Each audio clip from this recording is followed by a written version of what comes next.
اللہ سبحانہ و تعالیٰ کے حکم پر انہوں نے ایسا ہی کیا اور وہ چیز ایک وسیع و عریض زمین کی صورت اختیار کر گئی۔ پھر اللہ رب العالمین نے محض 6 دنوں میں آسمان، زمین، چاند، سورج، سیارے اور ستارے یعنی اس کائنات میں جو کچھ ہے سب کچھ پیدا کر دیا۔ پھر 1000 سال بعد اللہ رب العالمین نے بے دھواں آگ پیدا کی اور اس سے جنات کو پیدا فرمایا۔ جنوں میں ایک نبی بھیجے گئے جن کا نام یوسف تھا۔ اللہ سبحانہ و تعالیٰ نے اس نبی کو شریعت کے احکام سکھائے اور انہیں دنیا میں بھیجا۔ اس طرح جنات کی زندگی چلنے لگی، لیکن بہت سالوں کے بعد جنات اللہ سبحانہ و تعالیٰ کے احکام بھول گئے اور سب کے سب گمراہ ہو کر گناہوں میں ڈوب گئے۔ تب وہی یوسف نامی جن سب سے کہنے لگے، اے جنوں کی جماعت، اللہ سبحانہ و تعالیٰ سے ڈرو، گناہوں سے باز آ جاؤ۔ کیا تم بھول گئے ہو اللہ سبحانہ و تعالیٰ یکتا ہے، اس کے سوا کوئی معبود نہیں؟ پس توبہ کرو اور سیدھے راستے پر واپس آ جاؤ اور اللہ سبحانہ و تعالیٰ کے احکام مانو۔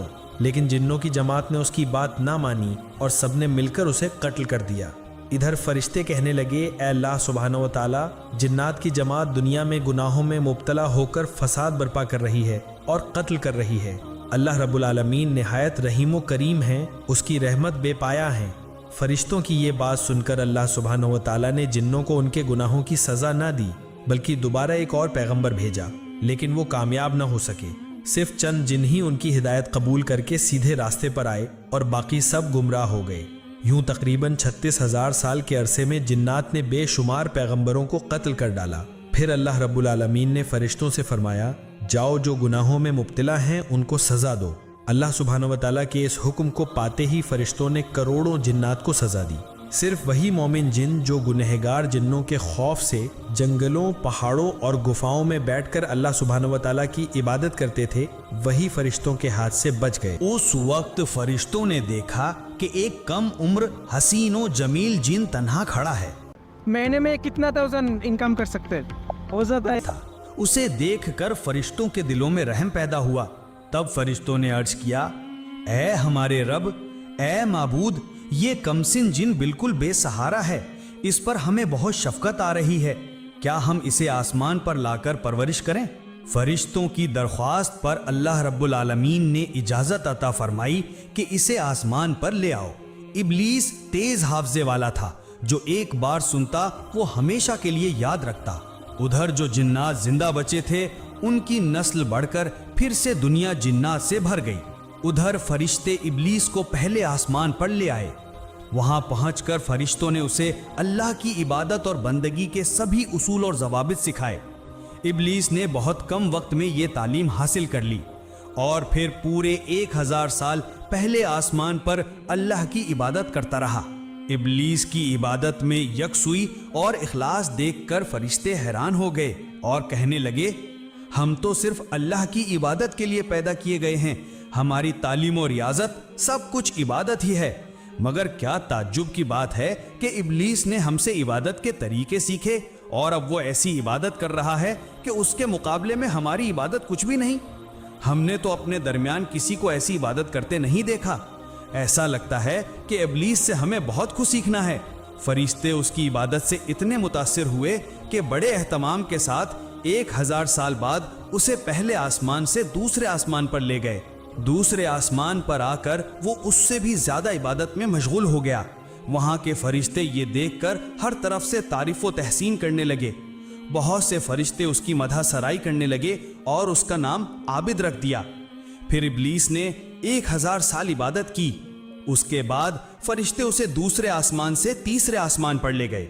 وہاں پہنچ کر وہ اور زیادہ یکسوئی اور خشوع کے ساتھ اللہ کی عبادت میں لگ گیا۔ یہ دیکھ کر وہاں کے فرشتے اس کی عبادت پر فریفتہ ہو گئے اور اس کا نام ولی رکھ دیا۔ اسی طرح ابلیس نے ہر آسمان پر 1000 سال عبادت کی۔ آخر کار جب وہ 7ویں آسمان پر پہنچا تو سکون و اطمینان کے ساتھ رہنے لگا۔ ابلیس نے ہر پہلو سے بہت زیادہ علم اور تجربہ حاصل کر لیا۔ تب فرشتوں نے اللہ کی بارگاہ میں دعا کی، اے ہمارے رب، اے اللہ، اگر تو اپنے محبوب ابلیس کو عرش معلیٰ پر اٹھا لے تو ہم اس سے بہت قیمتی نصیحتیں سن کر بہت کچھ سیکھ سکتے ہیں، کیونکہ اس نے ہم سے کہیں زیادہ علم حاصل کیا ہے۔ اللہ تعالیٰ نے فرشتوں کی اس درخواست کو قبول فرمایا اور ابلیس کو عرش معلیٰ کے قریب لے آئے۔